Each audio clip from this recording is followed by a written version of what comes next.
semuanya, ketemu lagi di Summary Daily Bible School.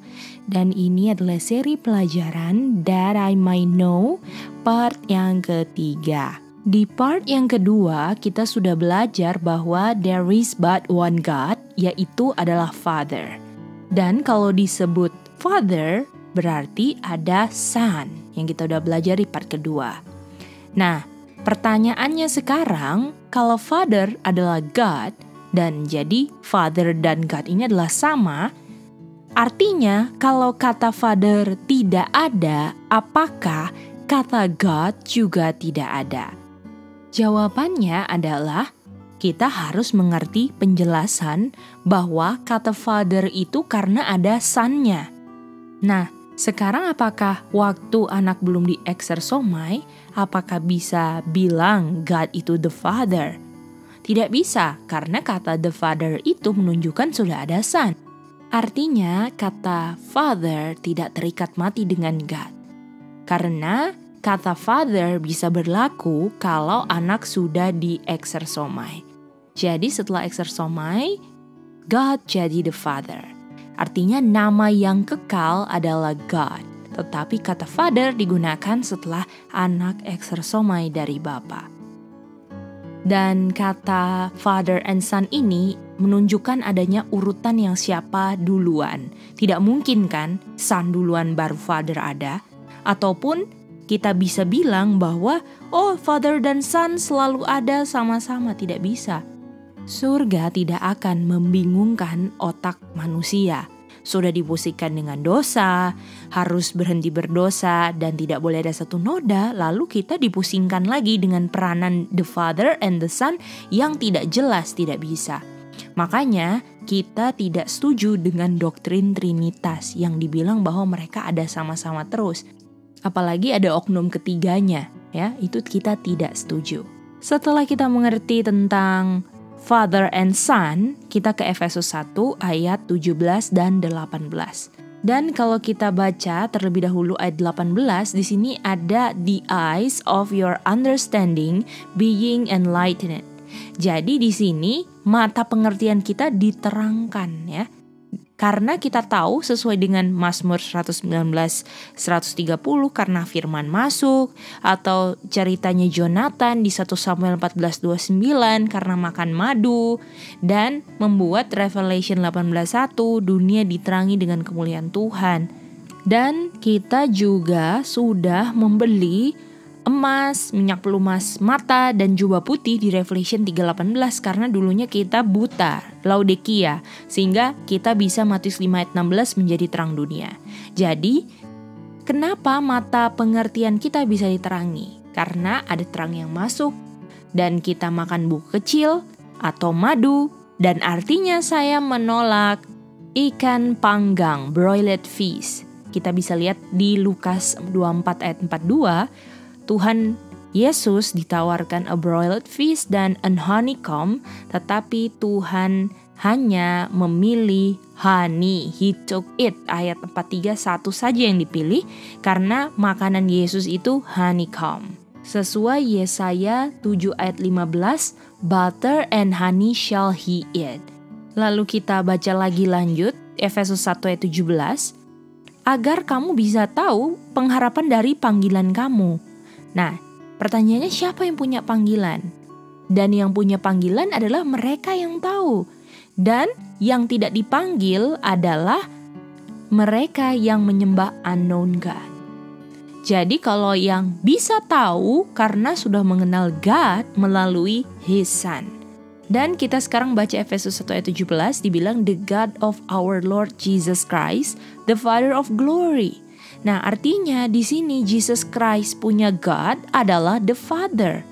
Dan kalau God dan Jesus Christ ini adalah sama, tidak bisa dibilang God of our Lord Jesus Christ atau God dari Lord Yesus Kristus. Jadi di sini banyak banget yang salah mengerti bahwa ini oknum yang sama. Itu salah. Ini adalah oknum yang berbeda. Kalau misalnya ini cuman peranan aja, Ya, kadang-kadang bisa father, kadang-kadang bisa son. Artinya father and son itu bukan artinya father son, dan saya salah mengerti arti father and son. Dan kalau misalnya eternal life itu dibilang no, the only God, the Father dan Jesus Christ, apakah kalau bingung-bingung gini, apakah kita bisa no?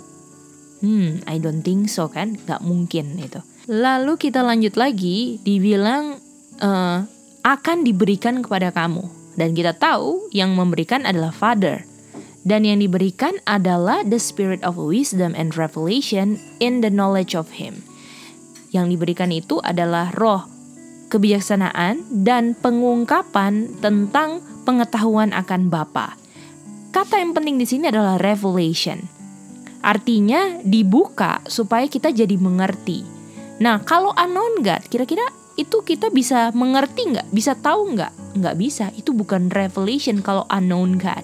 Artinya itu misteri karena tertutup. Dan itu tertutupnya karena kita tolak untuk makan madu, little book. Dan orang yang tidak mau makan madu, nggak mau makan little book, tidak bisa mengabarkan pekabaran malaikat pertama untuk di-prophesy again di Revelation 10 ayat 11. Jadi artinya kalau kita mau mengenal, itu ada hubungannya dengan belajar nubuatan. Artinya orang-orang yang percaya Trinitas, ada 3 God dan gak kenal God, mereka menolak nubuatan. Artinya mereka gak kenal Jesus Christ. Karena Revelation 1 ayat 1 dibilang the revelation of Jesus Christ. Nah, jadi di sini kita udah bisa melihat penting banget revelation untuk punya knowledge of Him. Lalu kita ke 1 John 5:20. Di sini kita tahu banyak kata true-nya. Dan yang tentang true ini adalah tentang God dan His Son Jesus Christ. Jadi kita udah tahu bahwa revelation of Jesus Christ ini mengungkapkan knowledge of the God the Father.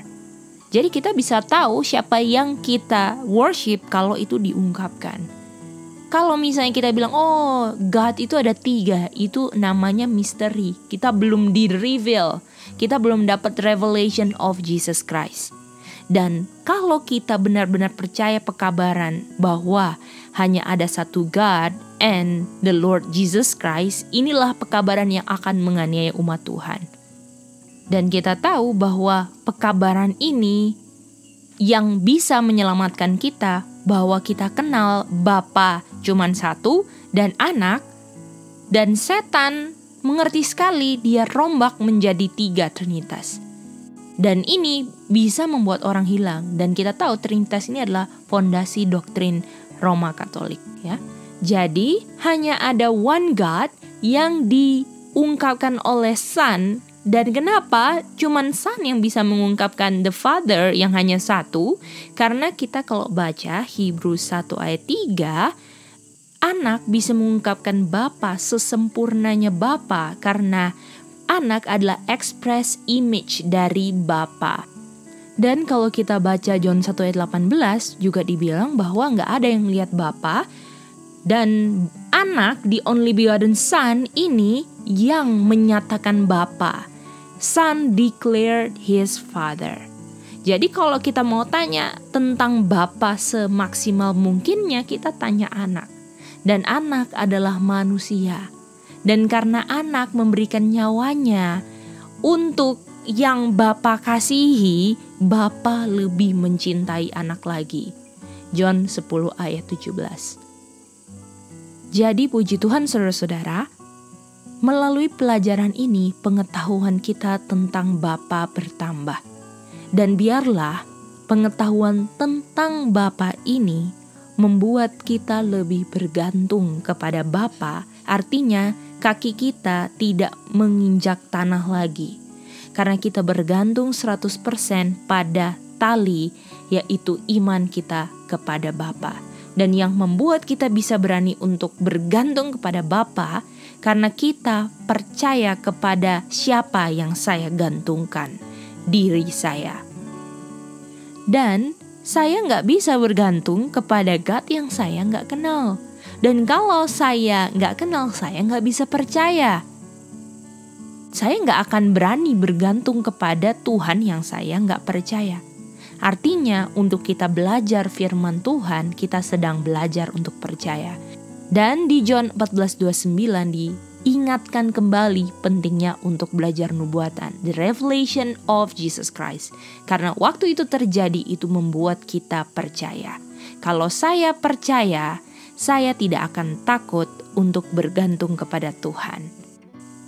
Terima kasih saudara-saudara sudah mendengarkan Summary Daily Bible School.